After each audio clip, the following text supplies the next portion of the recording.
welcome to my insanity. So I am back after what feels like a freaking decade.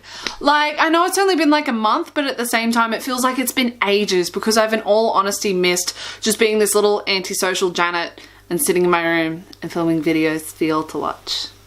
So what happened was I pretty much forgot how to reprioritize uni, getting back into it. So because of that, I forgot about my responsibilities and I became my usual unorganized messy bitch self, which everyone knows and loves. So, but in the time of me not putting up YouTube videos, I've still been doing some creative stuff just to keep myself sane. So I made myself this hoodie, which like I'm loving because it's just so extra, like so flamboyant and colorful, and you just can't help but feel flawless when you're wearing it. And because I made it, like, I just feel so much better in it. Like, it's kind of cool. I can wear one of my creations and I can just look like really cute when I'm outside, especially if it's cold, because like this thing is so warm.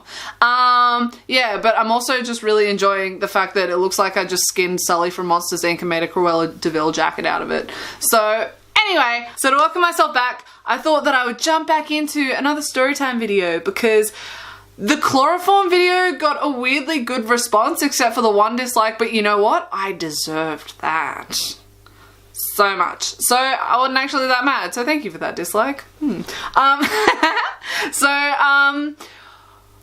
story isn't going to be as a haha funny one. This is definitely a cautionary tale if there ever was one. Like, if you thought the chloroform one was, oh boy, you're in for a treat. So,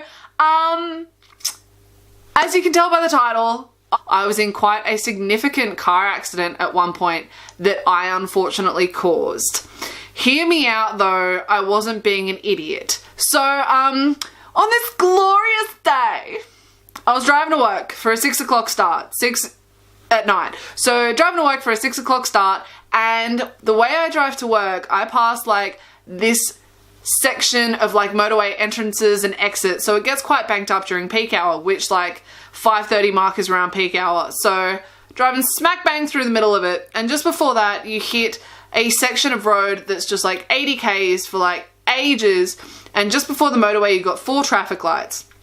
So everyone will go 80 and then stop in like a second when it comes to the red light.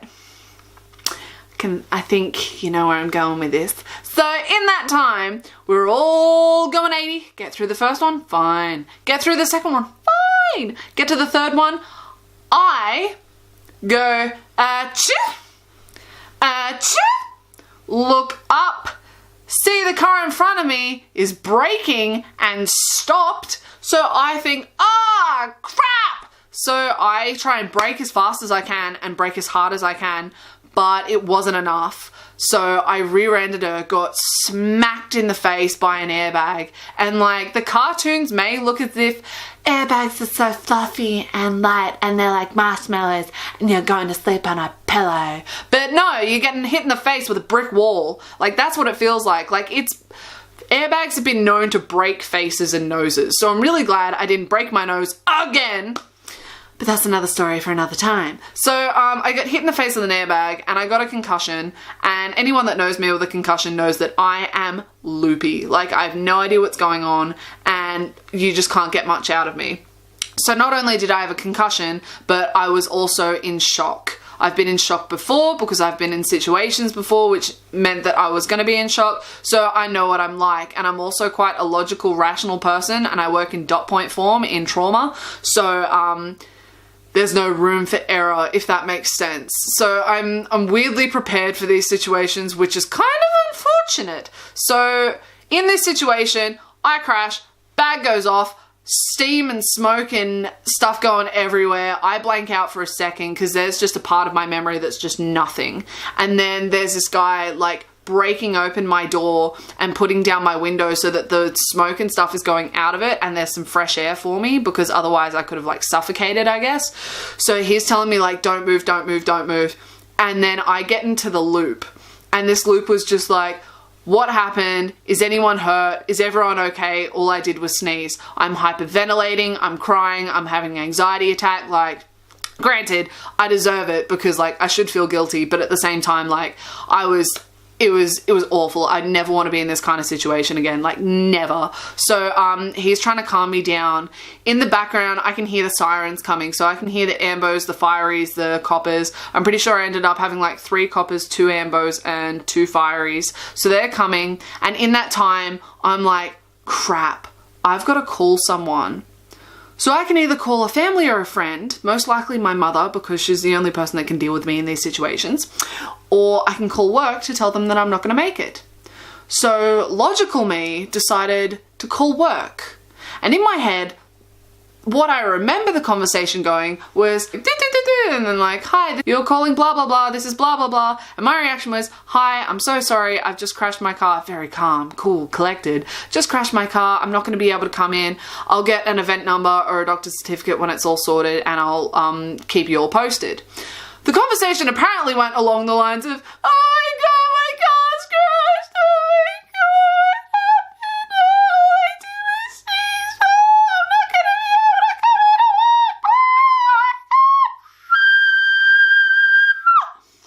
something along those lines. So apparently, like, I was hysterical on the phone, and I probably just scared the crap out of my supervisor, in all honesty, so like really sorry for that one. But I called her, and in my head I thought, I've only got the time to call one person, because if the cops see the phone in my hand after the car's been crashed, they'll think that I was on my phone. So I didn't call anyone else, which I regretted really badly later. So, as I said, not really a ha-ha funny story. Cops come up to my window and he's trying to get any kind of information out of me. I think all he was able to get was, have you been drinking tonight? No. What's your name? This. And then he asked me, are you in any pain? And I said, my back hurts.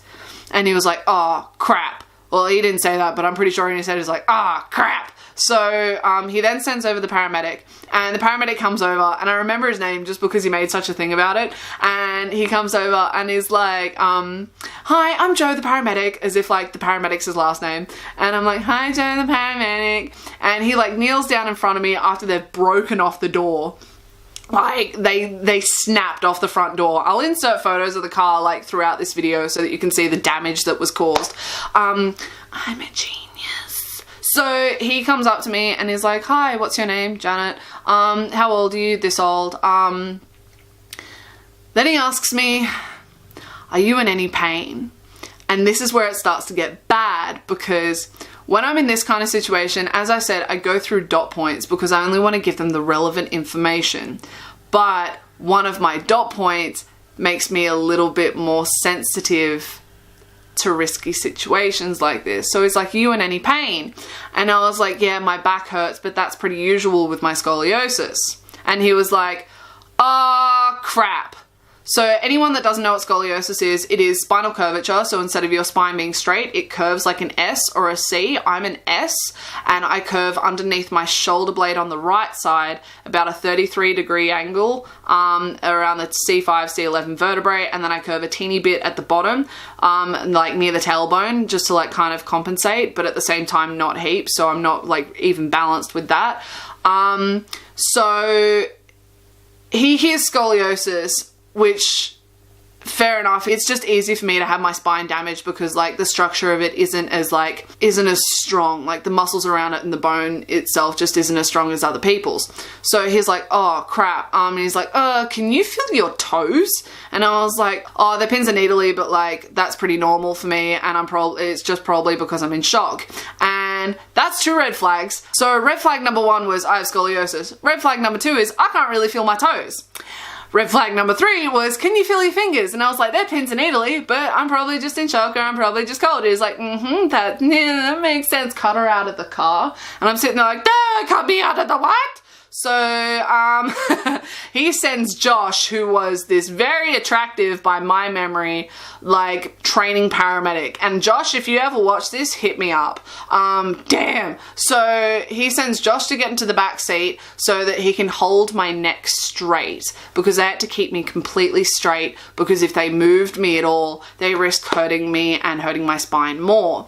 So he sits in the back holding my neck. Joe's trying to get the fireys in order to like cut me out of the car, and then Kelly gets into the passenger side and she's talking to me through what she's doing. So she's putting on like the sticky things to like measure my heart rate, And then I start hyperventilating and start going through the anxiety stuff and crying even more because my car's damaged. I might have hurt people. My sister was supposed to use the car for a P's test in 2 days. So I felt so guilty because of that as well.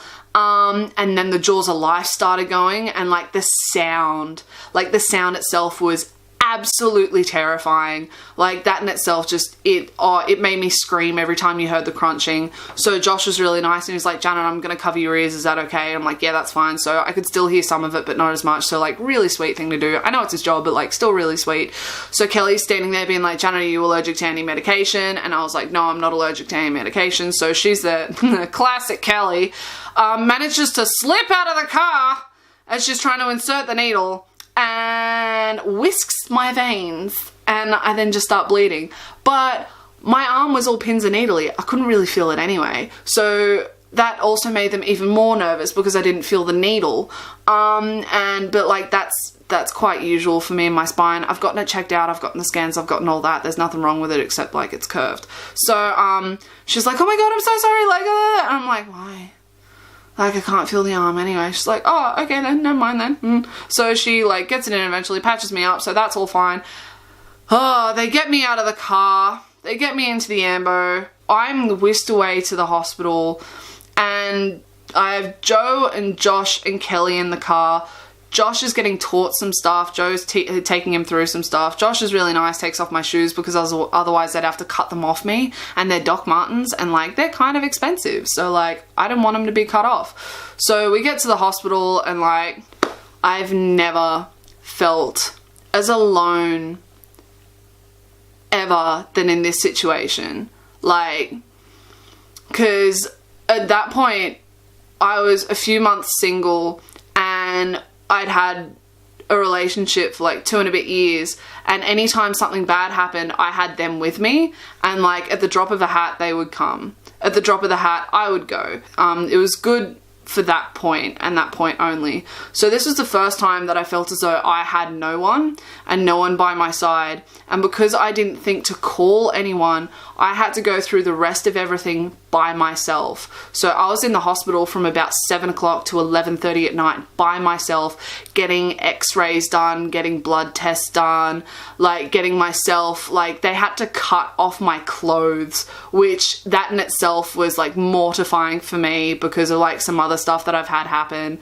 And the whole entire situation like was just so traumatic, and I never wish it upon anyone. And like at the end of the day, everything came back fine, and like the only damage that I had was I had bruising on the bones of my hip bones. So my spine was perfectly fine. Like the muscles around it were really sore for like ages, but that was to be expected. But the bones of my hip bones were physically bruised. I actually still have a scar on one of my hip bones. It's like this little circle from where the seatbelt was because it just tugged so hard. I also had like bruises across my chest for ages. Like I was just battered from it. And I never got charged for it, which is like really, really nice because I wasn't drinking, I wasn't doing anything reckless. I still don't know why I didn't get charged because like in my head I think I caused an accident, but I didn't get charged, and I'm really lucky for that, and I'm really thankful for that. And I had comprehensive car insurance, so that means that I was able to get my car paid out, and I was able to like pay for their cars as well with my insurance, which is good. I still ended up going to the party that I was invited to that night, but I only turned up for 5 minutes with a box of Krispy Kremes, like Mr. Burns from the episode of The Simpsons where he gets injections in his eyes and his spine's all stretched out and he's walking around the forest like, ah. I pretty much walked in with like Krispy Kremes being like, I brought you donuts. Ah. So my friends all thought I was mental, but yeah, like as I said, the story isn't like really ha ha ha. But at the same time, I think it's a story that like I really want people to hear, because I don't want anyone to feel sorry for me. I don't want anyone to be like, oh my god, you're in such a traumatic situation. I caused it. Like granted, all I did was sneeze. Like I think that's the part that annoys me, because out of everything I could have done while driving. Like, I could have been drunk driving or drug driving or speeding or interweaving like really bad. I could have been texting. I could have been on my phone for like other reasons. I could have been Snapchatting, aka Kylie Jenner. I could have been doing all that stuff, but instead I sneezed twice and caused this accident. Out of everything I could have done, I sneezed. I think that's what annoys me the most, because it's just like, why? Why? Whose grave did I piss on in like a past life to just curse this life? Like, in all honesty. So anyway, yes. So, that is the story. In short, I sneezed and caused a 3-car pile-up and shot off 2.5 lanes of traffic out of 3 during peak hour towards the motorway. And it wasn't until 11:30 at night when my mum got notified of this, when I was able to call her for her to come pick me up. So she's still a little bit angry at me for that, because I called work and not her, and she didn't find out until like after the fact. So I've learned quite a few things from this situation actually. I'm a lot more cautious when I drive, even though I was never a hooner. Like, you get cocky after a while. You think that like you're indestructible on the road, and the truth is you're not.